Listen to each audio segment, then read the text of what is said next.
clean them up. When they throw the Molotov cocktails into the house, and then it flashes to Prop Joe lighting up a cigar with a flame. Like it's one of the most. I never put that together. That's crazy. It is one of the most beautiful transitions.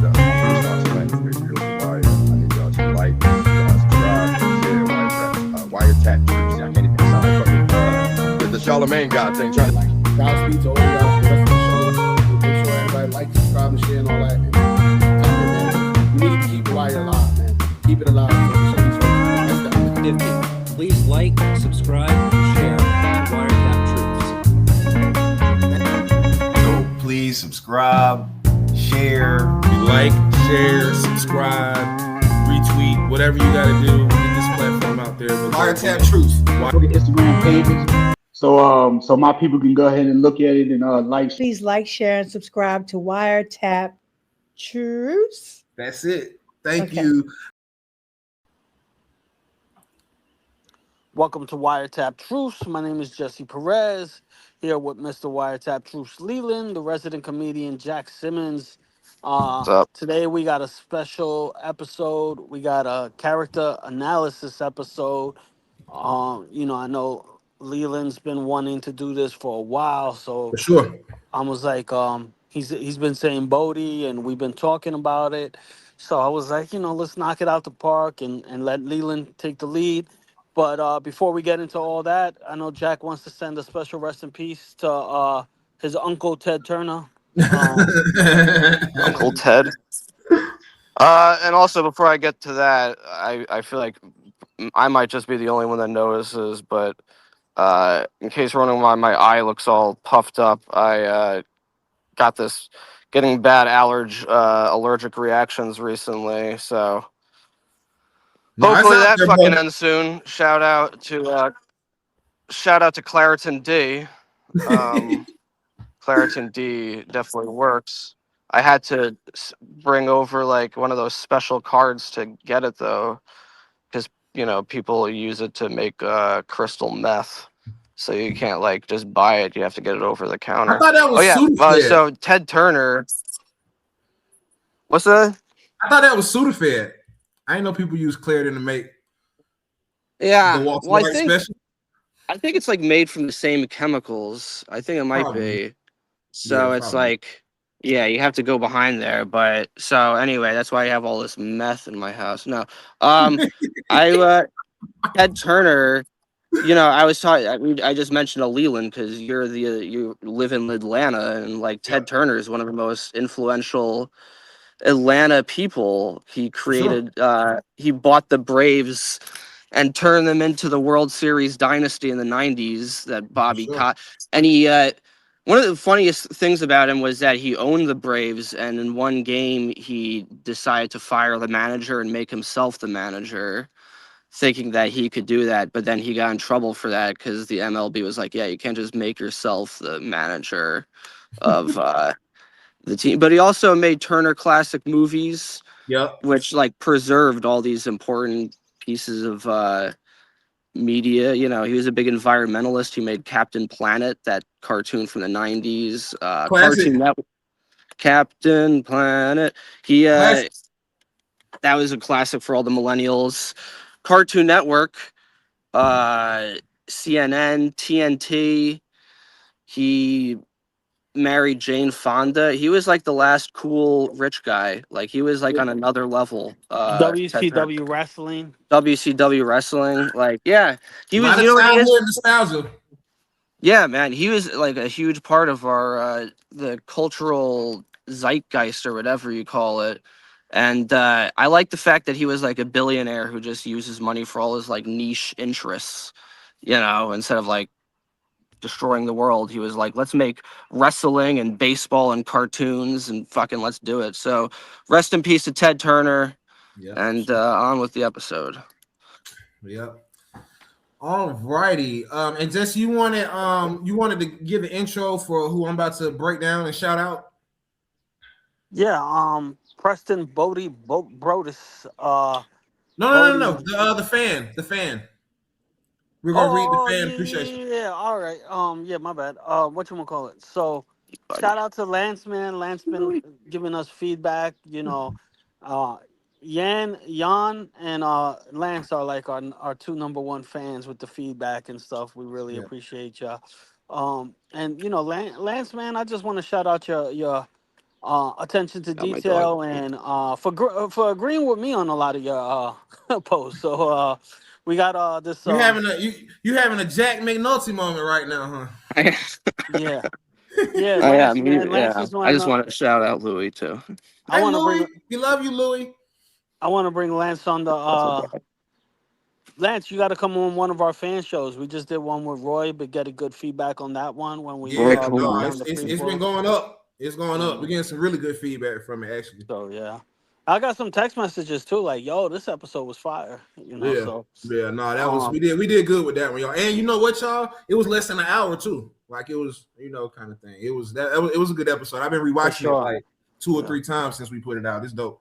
It's Yeah, definitely dope. I personally like when we go like an hour and under and stuff. But Yeah. go ahead, All Leland. right, so I'll break this down and then we're gonna jump right into Bodie character analysis. This is episode 1 of we're gonna run out a series of these. I don't know how many we're gonna do. We're gonna put together a playlist on our channel for all of the character analysis episodes. I don't know who's next.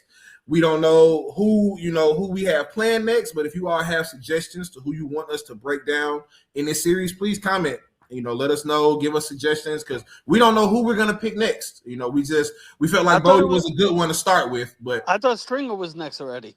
yeah, that's so easy though. I'm like, I want somebody to give us some feedback, like, hey, why not break down Voucher? Something, I don't know.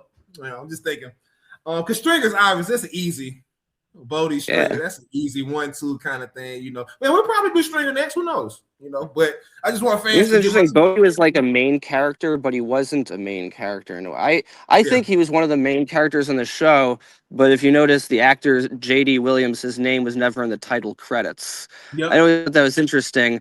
And some of the other actors who became like for instance, Seth Gilliam, Dominic Lombardozzi, who played Herc and Carver in the first season or 2, they weren't in the title credits, but like they get moved up as their roles. But Bodie never got there, even though I always thought he was like one of the main guys of the Barksdale crew.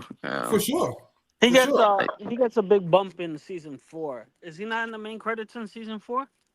I don't know. It's been a while since I've seen it. He might be. But, He is in season 4. Yeah, I noticed that because But yeah, we can get into it. Bodie. Let's get into it. Let me read. I'm gonna read Lance's his comment on our video, and then we're gonna get active on this Bodie breakdown. So Lance, thank you so much for tapping in, tuning in, commenting. We appreciate all the engagement, all the love you've given our channel, man. We appreciate it so much. Thank you.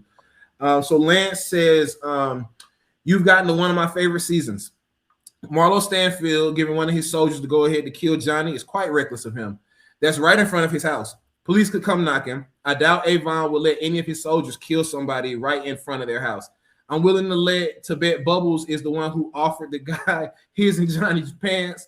The gangsters may not have actively asked for the pants. So that's, answer to my question when I was asking what the fuck they want with them dirty ass pants from Bubbles and Johnny. I guess maybe Bubbles said take our pants. That's a good little theory right there, Lance. The kid with the asthma inhaler who Bubbles talks to is indeed in the Stanfield gang. I didn't even realize that until this latest rewatch. I figured out that the Barksdales had to move into the Stanfield territory rather than the other way around a couple of rewatches ago, which is something that Jesse pointed out 1 or 2 episodes ago about essentially everybody being like, oh, nah, it's the Barksdale crew and fuck Marlo. Well, man, the Barksdale people kind of try to infiltrate Marlo's territory. He was there first. Yeah. So that's a good catch. And then the rest of the comment says, I'm glad you guys remembered that Marlo really wanted to go to Atlantic City with Chris. That's such a fun detail. I don't think Marlo is seen doing anything fun outside of having sex and gambling. Colvin and McNulty are similar, but their core motivations are what set them apart. In his career, McNulty is driven by narcissism. Colvin is driven more by altruism. No, I don't know that I entirely agree with that one, though. I don't think McNulty is entirely a narcissist there. I You don't think think that? that's like, I don't think that's that fair. I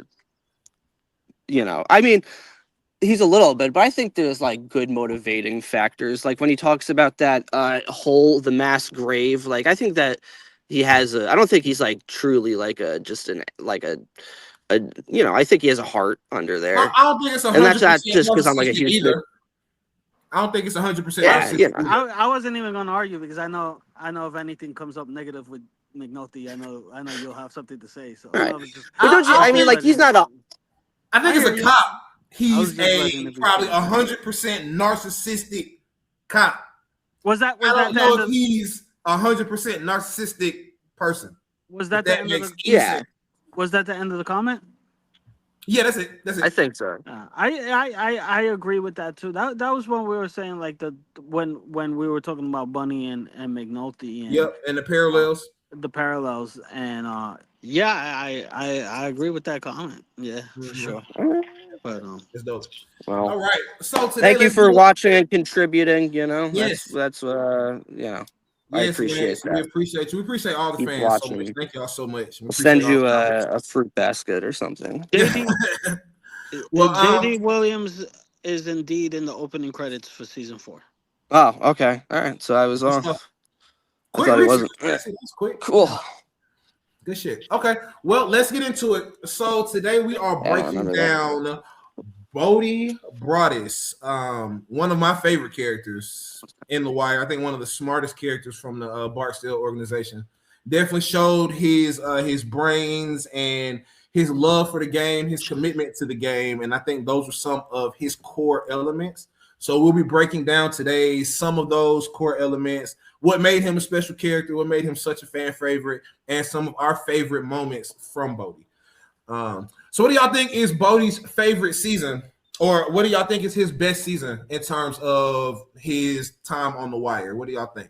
Because season 1, he's got a lot of classic moments, like in season 1. Really every season. Right. But season 1, he's got some moments in season 1 that are Wire classic moments for sure. I mean, I could start us off if you like. Yeah. Season Yeah, 4 Bodie, of course, I think would be just because number 1, you got the more screen time, so you get to know Bodie the most. But season 4 Bodie really grows into like knowing kind of right and wrong. We're kind of like, Marlo just wants to kill people just to kill people, and he kind of. And Poot does kind of try to tell him, like, yo, we thought Wallace was a snitch, right? And he's kind of like, no, it was different.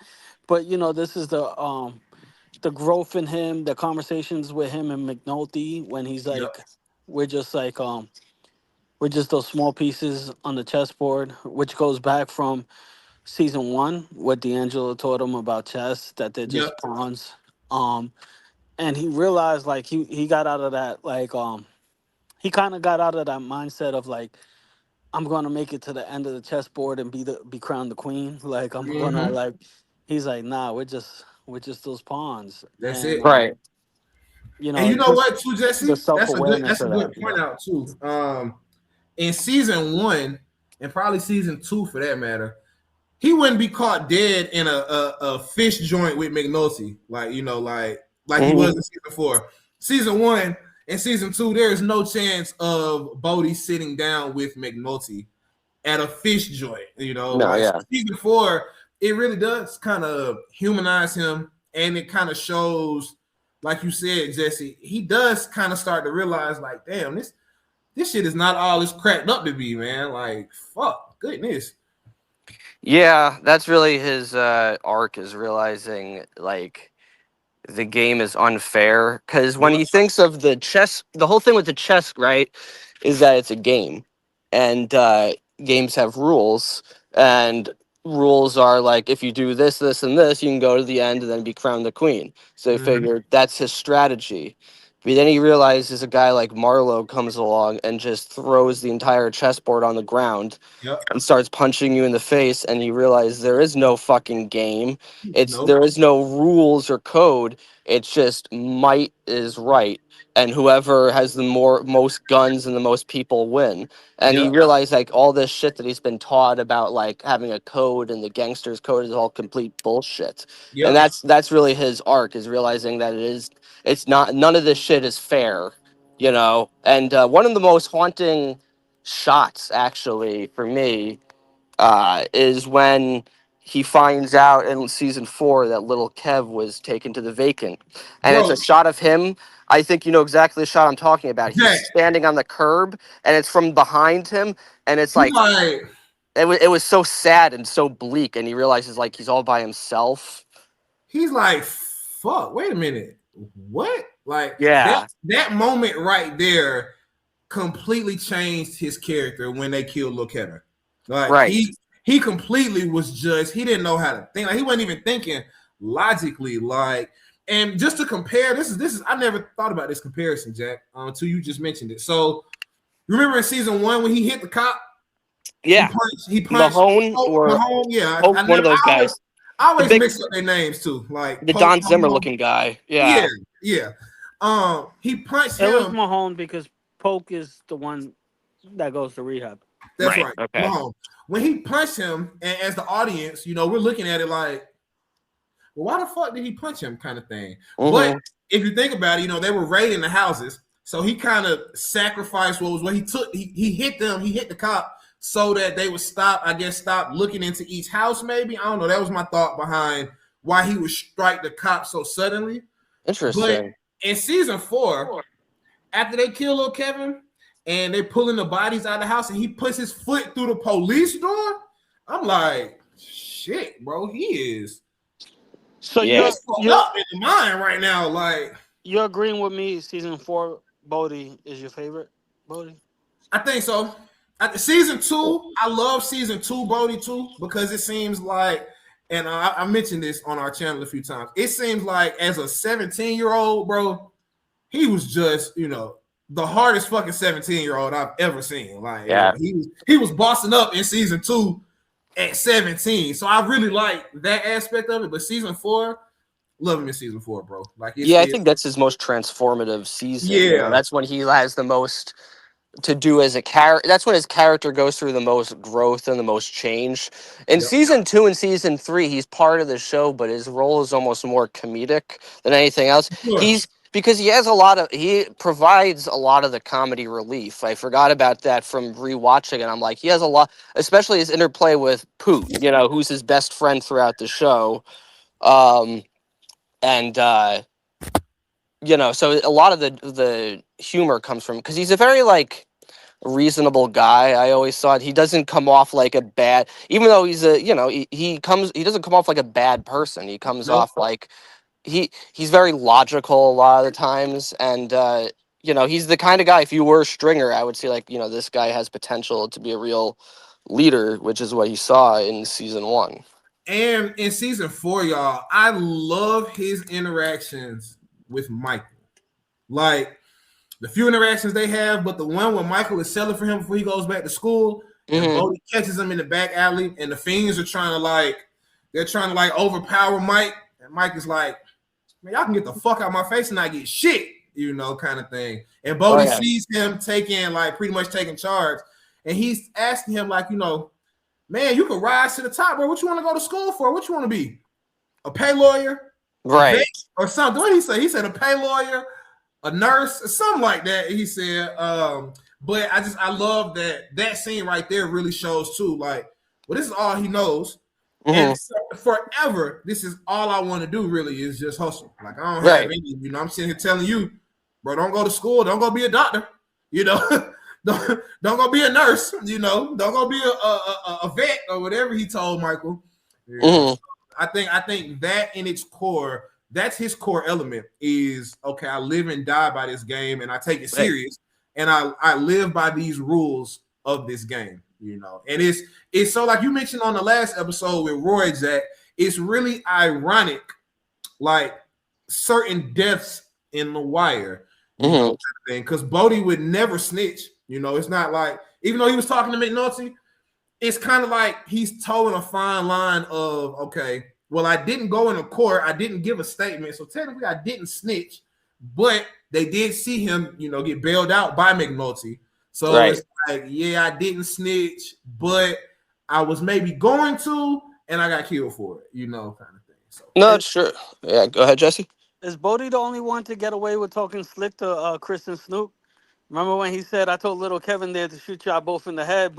Yeah, he left. and He but you was like, see, funny. Yeah. you see, as soon as they rolled up, little Kevin said, "See ya." See I don't ya. want, I don't want no parts of this shit you got going on with these two. No, I'm good. No, That's thank what you. I'm saying. Then when Bodie was like, "Oh, well, I told little Kevin there to shoot y'all both in the head," but being Yeah, that he no, left, he it's definitely bucked on him, bro. He definitely Yeah. bucked on Chris and Snoop, bro. And he definitely when they rolled up on him and Poop, and shout out to Poop, Trey Shaney, always, bro. We love you, bro. When ShaneWay.com. Poop was like, bro, Bodie, he was begging him, bro, come on, let's get the fuck out of here. They about to come kill us. Mhm. And still to his core, Bodie was like, no, this is my corner. And Yeah. y'all aren't running me off of it. I'll die for this shit, kind of thing. So he definitely died. And I think that's why so many people, that's another reason why a lot of people don't like the Stansfield organization is because of the Bodie hit. I saw something recently. It's the actor who killed Bodie. And I don't know his name. He was in We Own This City. I don't know his name. Old off the top dog. of my head. Yeah. But he was in Power too. But like, Yeah, can't I remember know. his I name. know what part you're talking. I know Yeah. what interview you're talking about. Right. I guess it popped up on my For You page too. Yeah. So Jack, he was like, he's in Euphoria, the show on Okay. HBO, right? So he was doing an interview, and he was like, I've been in Power, I've been in, We Own the City, I've been in other stuff, and people will come up to me and be like, "Hey, that's why Ghost killed you in Power because you killed Bodie." Payback, He was yeah. like, people still hold him to that years later. So that, Right. that speaks to how fans really, really viewed Bodie. No, He yeah. was Well, fan favorite. Darrell It's true. Blake Gibson is the name of the actor. okay. Yeah, my boy. It's And true that- that he's a soldier, like to the day he died, because he died fighting, like standing, facing his enemy, while the Stansfield organization shot him in the back of the head. That Yep. was the difference between the two. That I think it was like Yep. And that's another like layer to the irony, Jay. That's a great catch. So he's shooting it out with Chris and Snoop, like defending his corner. Mhm. But the moment that Poop leaves, you see Old Dog come out the shadow and he kills Bodie. Right. Like you see him from behind. I've heard theories that it was like a chess move actually. Like comes What you out, mean? Well, it comes out like He was cornered. makes an L. Yeah. The way he makes an L is like that's like the rope, Like a knight? like a knight. Yeah, the knight comes out, makes the L. Like, No, I've heard a theory of it. no fucking way. I'm No telling fucking you, way. I've heard this. I actually like it. They're like, because he was cornered. He was cornered Like a piece. by like a piece. He was cornered by the two pieces like this, and then ended up getting killed by the knight who moved like an L. It was That's actually pretty a good cool. break. That's interesting. I like that. Oh my fucking goodness. Do y'all play chess? Yeah. Oh yeah. I've been playing chess for 20 watch years. that scene? Like at some point in time and confirm that? Because that is Yeah. poetic on a whole nother level. If that is really the case. Like if that's really the Right. case, now that's crazy. That's crazy. Well, unfortunately, Bodie, like as much as I love him, I would say he probably rose to the ranks of like a knight or a bishop in the end, which is still a good piece, but it's like he wanted to be the queen. He wanted to be top dog. You want to be Stringer. Yeah, exactly. He wanted that from the get-go. And that kind of, because, one thing I did do a little research. I was like, I wanted to find out like his backstory, because Wire has like the whole fan lore. And I forgot that his mom died when he was like 5. So he's raised by his grandmother his whole life. His older brother was killed. So like you said, he's known nothing but the streets. So he learned from a young age, that it's every man for himself, that the world doesn't give out sympathy. You just have to take what's yours. And another thing too with him, he bled Baltimore. So when they're in season 2 and they're in the Sprinter van, him and what is Buddy's name, y'all? Tank, I think it's Tank, or no, Shamrock. He was with Shamrock. Tank was following them, and he was like, "Wait a minute, it's different radio stations outside of Baltimore." Like, really dumbfounded. Like, wait a minute. It's different stuff outside of Baltimore? He was like, why would somebody ever want to leave Baltimore? Is all I'm asking. You know, like he loved his city. He bled through and through. Yeah. So let's go through another place. Yeah, for sure. Let's go through some of his top Leland, moments. I just texted you something. If you could read it, you could read it. As though I just Google had the breakdown of it real quick. What was the thing? I texted it to the group chat. Word. Also, yeah, if you want to do that, what's the Leland's got it. Let me see. So Me and Jesse are both outside today. We Yeah, I both see are that. facing the sky. It's a beautiful day. We're like, enjoying the weather. Yeah. Oh shit. All right, yeah, I'm about to read this. So this is dope. Okay.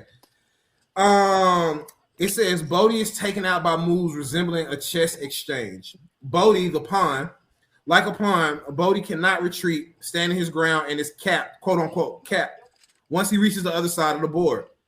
Chris Parlow serves as the rook. He moves in a straight line down the sidewalk, removing obstacles. Snoop acts as the bishop, cuts diagonally across cars to flank him.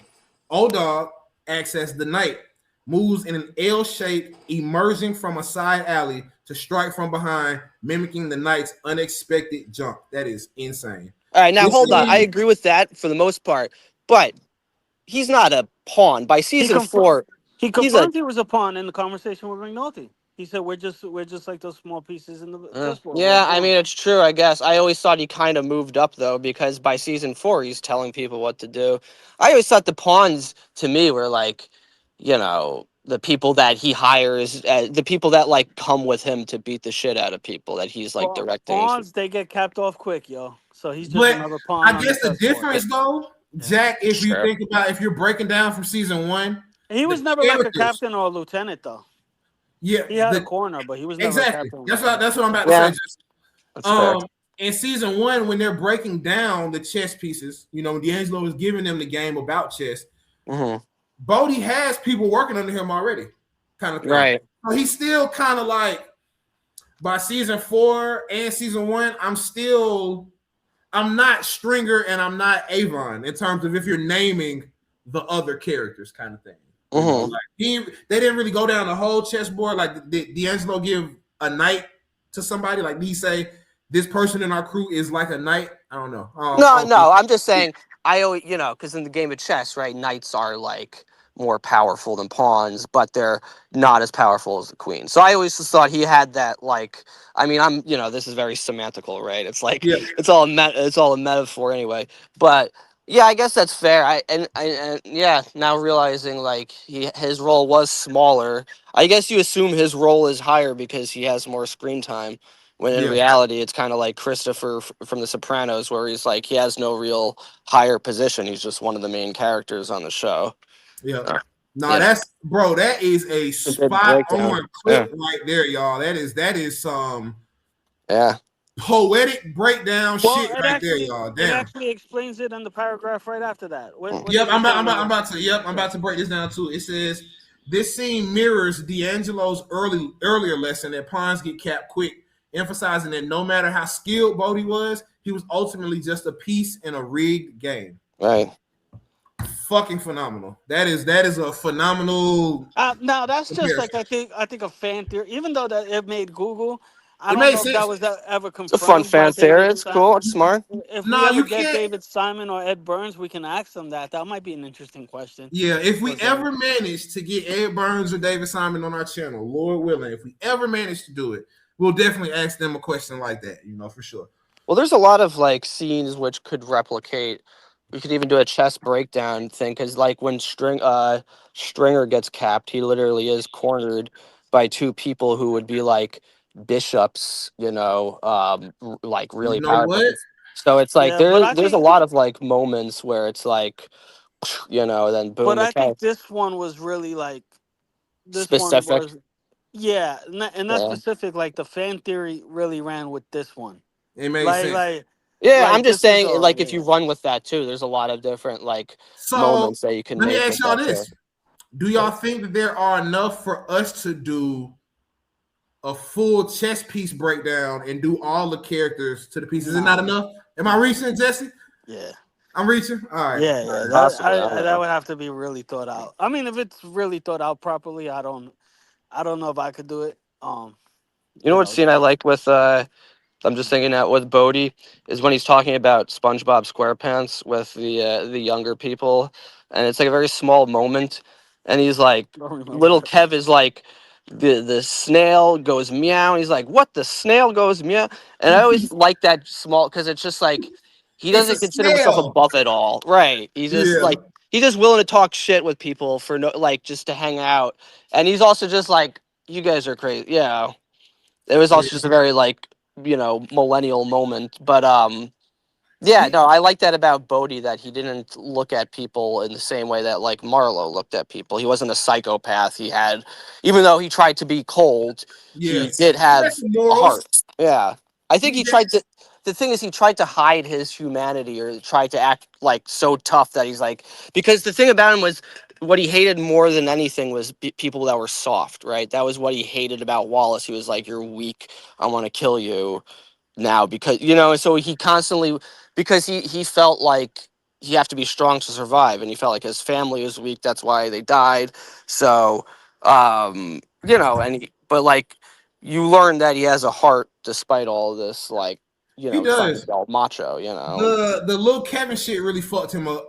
Yeah, Losing for his sure. boy. That definitely was a shifting moment for him, for sure. Him even being willing to sit down with McNulty, Right. after it was because little Kevin died.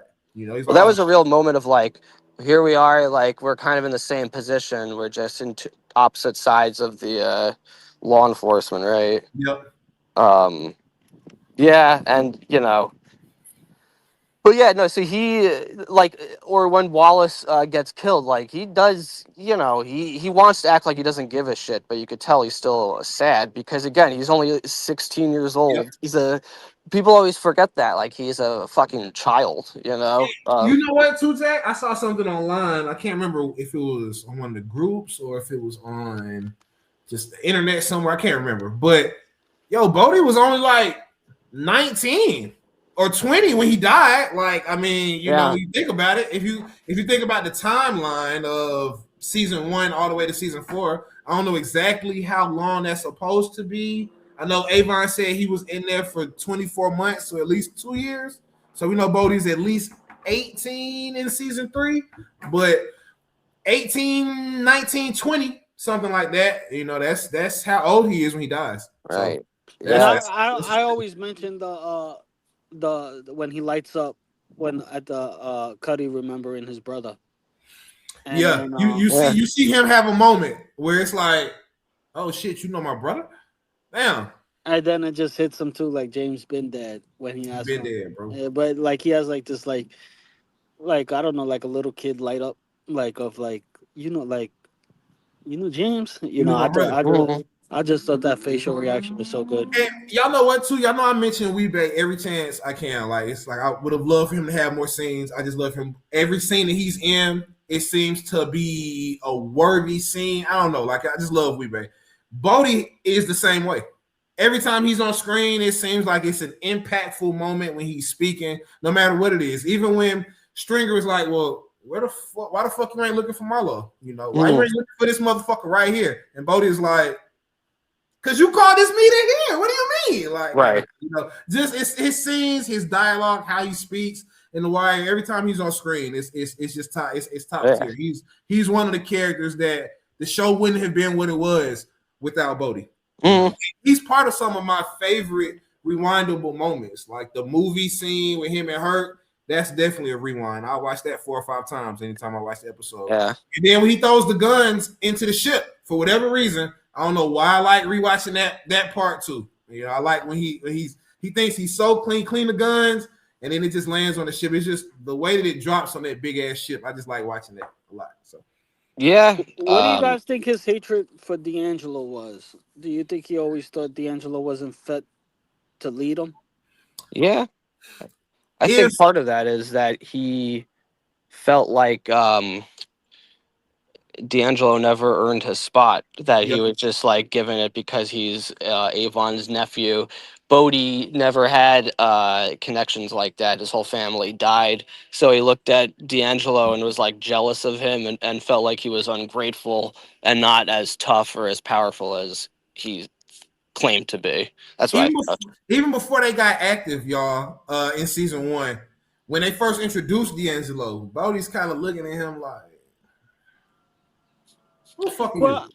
and I think Bodie kind of questions his leadership too when he's like, "You're not gonna count the money, you're not gonna make sure the money's real," and which is kind of weird because D'Angelo's known to be a good leader. He did something with the pits. He made the money go up somehow. Right. I don't think that ever was fully explained, but And I think he always questioned like his leadership. He did. And leaving the I think he was house. trying to establish too, Jesse, like, hey, look, I know how y'all do it in the towers, but boy, down here in the pit, boy, this shit dirty down here. All right, like it's another level of treachery going on down here in the pit. You definitely want to count it down here, okay? Like, I need you to know what you're dealing with coming down here, kind of thing. So, yeah, he knows they're all bullshit, and it's like it's interesting his change in his approach towards violence, because in season 1, even the first episode, he just has like a penchant to just like kick someone's ass. He wanted to like beat the shit out of Johnny when he took the money. And he was like, like in that episode when he starts off and he's just yelling at the drug addict for no reason, and then D'Angelo scolds him, and then by season by season 3, he's even telling people that work for him, like, is all you think about kicking people's ass? Like, he learns to just be more of a leader and not think like, of like, I'm gonna beat the shit out of people first, or think more strategically. I know what you're talking about, Jack. That's season 2. Oh, okay. When they're talking about, he's like, when Buddy is like, hey man, we're short. He said, and we're supposed to have this amount. He said, man, nah, he's skimming us. I'm gonna fuck him up. And then Bodie was like, bro, is that all you think about, kind of thing? He's like, don't worry about shit. Stringers on top of it. Get your ass back to your spot, kind of thing. I know exactly what scene you're talking about, bro. That was like D'Angelo so focused too about shit. He was really focused about the game. Like, oh yeah, everything he talked about was about the game. Like, yeah, and he had I always liked. That's true. That was his main focus, and like that first episode of season 3. Yep, you brought it up. He talks about the like Puta is all nostalgic for the towers, and he's just like, fuck, I don't care about it, because it's like, for him it's all just bullshit. Like, he's all about moving forward. He doesn't want like sentimentality or anything like that. No, how the fuck we gonna eat, Jack, if the fucking towers are down, bro? Right. He's always saying like next step. He telling Poot like, bro, your ass ain't, you talking about you don't have no home. They just moved you and your mom, bro. You're not fucking homeless. Like, shut that shit up, bro. And then Poot is like, man, shit, all the pussy I used to get up in there, bro. He like, nobody care about that, man. So that scene right there does such a good job at just showcasing Bodie's core and Poot's core, like just side by side kind of thing. That is a beautiful open. Like, I love that cold open. I love it. I love it. I think the actor J.D. Williams might be the best at making it seem like natural, everyday conversation. Like the conversation with Poot and Bodie at the opening of season 3. Yep. Right. Like the joking around. Like that's what Jack was just saying too. He was just saying that about the SpongeBob shit. Like, yeah. I think, but credit to J.D. Williams on, like, I don't know. He just brings such a like natural, like, it's like him. Like, I'll just picture meeting J.D. Williams, and I'll picture meeting him. It's kind of like, I don't. This is a show that got canceled on Stars. Okay, it's not on no more. But he was in BMF. It tells the story of the Black Mafia family, and Big Meech and his brother Terry Flannery, and J.D. Williams is in that show. And I mean, if you watch it, for YouTube that are like really critical darlings, y'all love movies and stuff like that, y'all would hate BMF. Like, it's so much. I like the first couple seasons. First season was good. Second season was good. Why do you say that? Third season was trash, and fourth season was just all right, like, kind of thing. The first 2 seasons are good because you don't know what's going to happen and they do a good job at telling the story a little bit. But by third season, it gets action figure-y kind of in that third season. It's really weird. Like I don't think I really stopped like watching when Charles started cheating. Charles was hell. He was hell. Charles was hell. But in those episodes, Jack, in BMF, when he speaks, bro, like it's one of the acting highlights of the show. Like it's when JD Williams is on screen in BMF, bro, like he's a menace in the fucking show too. Like I think he kills somebody and then like pisses on them or some shit. Like he lit. Like he lit in BMF. But for a lot of fans, we just watch it because it's like, okay, something to watch on Stars. It's from 50 Cent. People love 50 Cent. He did Power, so we'll watch it to support him. But from a quality perspective, the show is terrible. It got canceled after 4 seasons. But JD Williams in that show, top fucking notch. Like it's top notch from him, bro. And the way he speaks, it's like, damn, you do feel like this is him for real. Like if we met him, it would be. And I haven't seen him in anything else that sticks in my mind other than The Wire because I haven't seen Oz. He was in Oz, right, Jesse? I think so. He was in Oz, right? Yeah, Kenny Wrangler. Yeah, he was in Oz. But I haven't seen him in anything else that sticks in my mind other than The Wire and BMF. But yeah, when he speaks, it's top notch. It's very natural. It's not like actory. Right. The only thing I saw him in besides that, because a lot of these actors, they go through like other HBO shows and stuff. I was just watching a show that he appeared on. It's called The Night Of. Yeah, that's the one I was gonna say. The Night Of. Before we hopped on here, I was just watching the. Oh, don't tell me what happens. I'm only half an hour in. It's a very good show. But yeah, he plays like just such a fucking asshole in that show. Like The Night Of. The Night Of. HBO. Yeah. But it's a murder mystery. But yeah, he plays like such a fucking dickhead in that. But he's also very funny in that show. One thing I always liked about him, now I'm thinking like just out loud, I always liked the way he walked. He was like a hawk. He's constantly like very like intense, like always like I'm like scanning my surroundings because I feel like that's like the life. You have to be like ready at any point because somebody might shoot you. So you always just like when he walked and spit, he always just like very. I was just about to fucking focused. say that, Jack. I was just about to fucking say that, bro. The way he spit, like he spit through his teeth, like it's a signature spit, like it's gross. It's like a cigarette dip spit. It's like yeah. I was just about to fucking say that. Bro. It gets far too. You saw how far he spat. He was like, like 4 feet. But he's definitely like in season 1. If not for D'Angelo and probably Avon, Bodie might be the MVP of season 1. He's probably top 5 of season 1 for sure. Mm-hmm. Like if I'm thinking about the characters, McNulty, it's probably McNulty. I don't know. I don't think I liked him in season 1 too much. I'm just thinking about impact though, Jesse. I'm just thinking about like the important moments. Well, yeah. I mean, when he shoots Wallace, you're like, fuck Bodie, Of course. Right. But I'm just thinking about like the impact of the story, his character. Right. In terms of the impact and the stuff that happened afterward, kind of thing. Like him killing Wallace is one of the most important moments in the whole show. Really. So if we'll talk about Bodie moments that we don't like, it's I got some. I don't like how he humiliated Wallace before he killed him.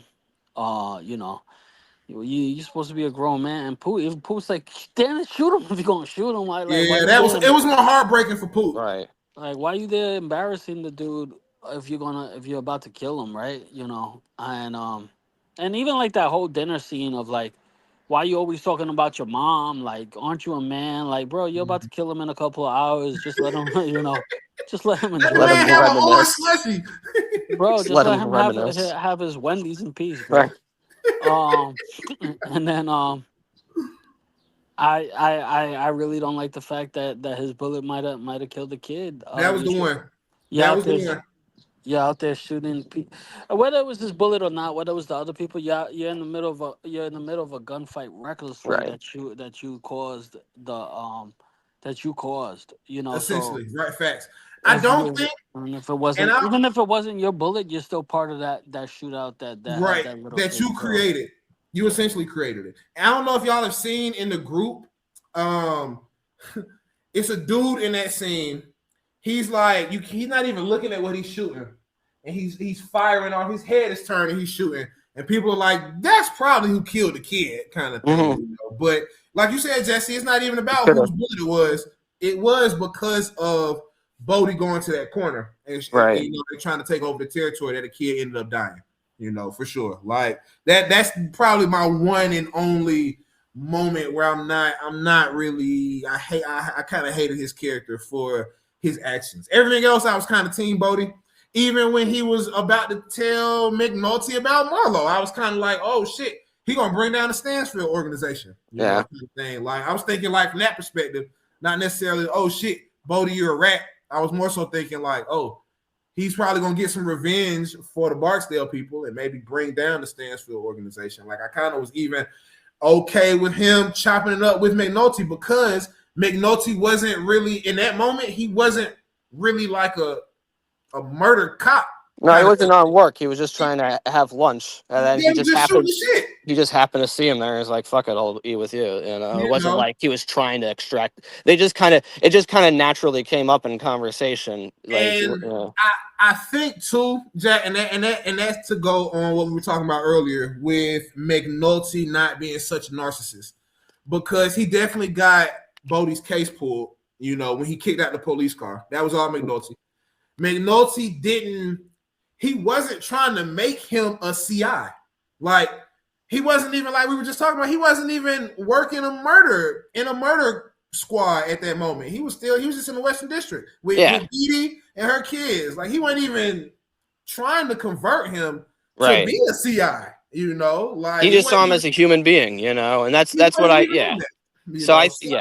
definitely feel like that's a good to take McNulty out of the complete narcissistic category. He definitely cared. He cared for Bodie because he was pissed when he found out that he was dead. Like, I love that little scene too, how he throws the paper across the office when he finds out that it's Bodie. Like, yeah, you know what's funny? I love that. I thought, like, when I rewatched it, because I went back and did a full rewatch when we first started the podcast. And it was for some reason I thought like the Bodie and McNulty scenes, like they were getting close to. It's only like 2 episodes, you know. He runs into them at the restaurant, and then he bails them out. And well, I guess you could kind of count when Carver stops him in the street, and then and McNulty kind of says, "Smart kid, though. I love him. Yeah, I love him." You know? He acknowledged that Bodie was smart, but they didn't have they didn't really show no connection between them two, like to the last 2 episodes. Well, this is the thing about humanizing McNulty in a way, I guess you could say. So in the first episode, he does acknowledge like, oh shit, he's showing love to Bodie. Like, you know, like, damn, smart fucking kid, he beat the fucking wire by calling it entrapment, you know, like he's giving him his praise, right? When he meets him in the fish place, right, and they're talking, he's like, hey, can I sit? You know, and Bodie is like, he looks around first, like, all right, who the fuck is in here that might see me sitting down with a cop? You know, I don't know if y'all ever caught that, but like he looks around the whole fish joint, and then he's like, yeah, you can sit down, you know. So they're talking, and when McNulty tells him about Officer Walker getting his ass whooped, and it's like, hey, you playing dirt, you get dirty. That was them kind of connecting there. And then when McNulty said, hey, we should do this again. And Bodie was like, the fuck? Why would I? He kind of looked like, eh. But when he sees the bodies out, when he sees him pulling the bodies out, and McNulty knows that that's his friend, oh, he definitely feels for him for sure, which is why he got the case dropped. So it's kind of like McNulty feeling for Bodie that led to their connection, Jesse. You see what I'm saying? Kind of, it's like McNulty kind of acknowledging like, oh shit, we have maybe another potential Barksdale crew on our hands, pulling out fucking bodies out of these vacants. Right. You know, I can feel for what I think is about to happen. No, I got it. I just remember, for some reason, my memory had them getting more of a connection throughout season 4, and then when I was like, "Oh, it's only like an episode." It's only a few. That's because season 4 had so much shit going on. It makes you think, like, you know. Well, also, the McNulty and Bodie are just kind of similar in a way. They just have a similar vibe. They don't, they're not bullshitters. So it's like when McNulty just says like Walker's an asshole or whatever, that lets Bodie, he's able to let his guard down and realize it's like, oh, okay, we're just hanging out here.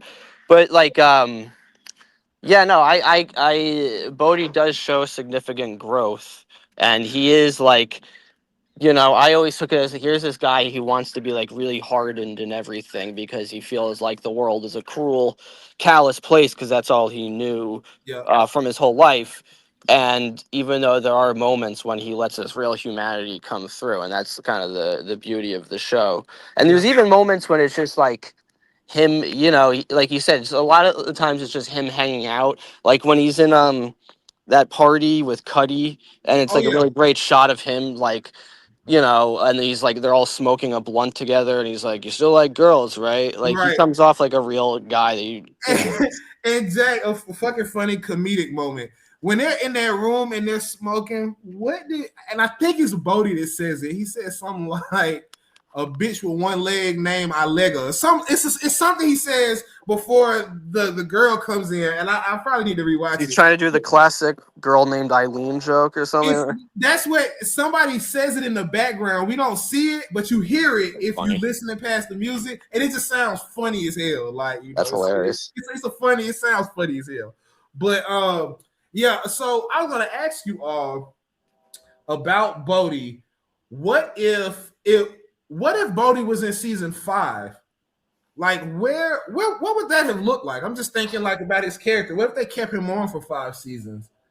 Where would his place be in season 5? Kind of thing. Like if they didn't shoot him. If he was in season 5, like, or if Bodie shot the fucking guy. See, that's the thing though, is that once he was cornered, it's like even if Bodie shot O-Dog, like he wouldn't have been able to be like Omar. He doesn't have the capability of being like Omar, where he's like a guy that lives on the lam constantly. Mm-hmm. Like he just wouldn't be able to.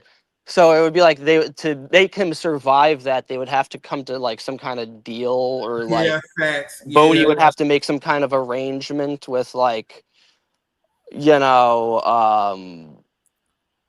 know how that would work. They would have to come to some kind of agreement where they wouldn't want to kill him. You know why I asked that, Jack? Because as we break down season 3, and I'm trying to decide, like, is season 3 the absolute best season of The Wire? Could be season 2, could be season 1. Probably not season 5. I'll give it to Jesse. It's probably not season 5. It's probably 1, 2, 3, and 4. You can probably pick between those 4. But as we break down season 3, go ahead. What's up, Jesse? The people that don't like 4 is because they're big Avon. No, and 4 I'm not even counting. I'm talking about, like, if you're picking a favorite season, it's probably either 1, 2, 3, or 4. Like, is what I'm saying. Yeah. But in season 3, it's like we have everything from seasons 1, 2, and 3, or season 1 and 2, and then seasons 4 and 5 in season 3. It's like it's got all of the pieces of The Wire, essentially. Mm-hmm. And then we go to season 4, and we still have some pieces of the Barksdale organization and stuff like that. But season 5 is solely the Marlo organization. Yeah. So there's probably not even, as far as how the seasons go, there probably wasn't even a storyline for Bodie in season 5. It just wouldn't have.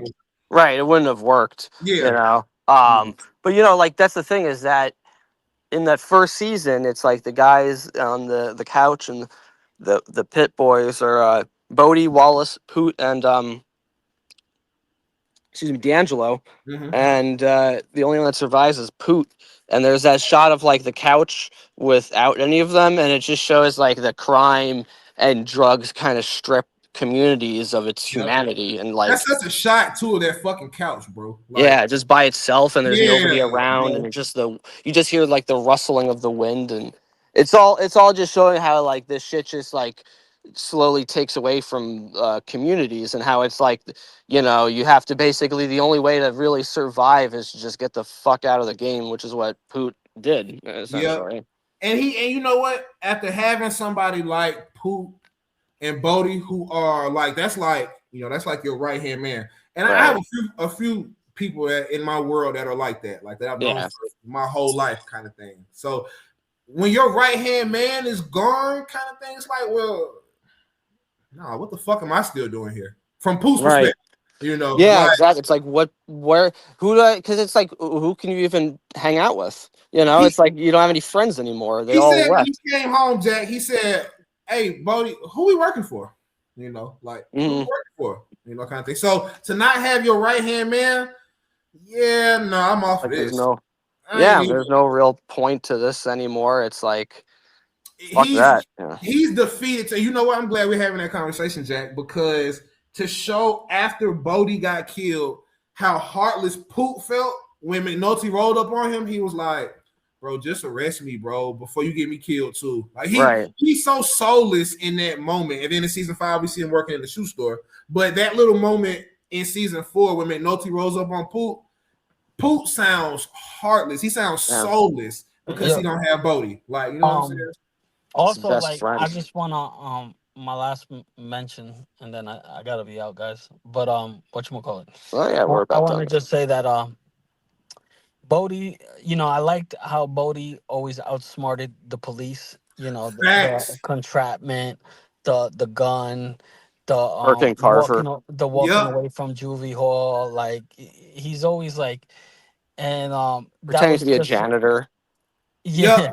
Yeah, that was always. He thought about on his feet while he was already like beaten up and like taken off of like painkillers, like all woozy. Sorry, I didn't mean to cut you off. I'm just saying, like all woozy. He was able to come up with this plan just on the spur of the moment and just escape from a fucking jail. I mean, like that's intelligent, super resourceful. We stole a car on his way back from breaking out. Okay, mind you, you know, like just super resourceful. And I had this thought. I wanted to say clip this a few minutes ago when Jack and I were talking about Officer Walker. Would y'all be down to do a top 10 most hated? Yeah. I want to do a underrated characters first though.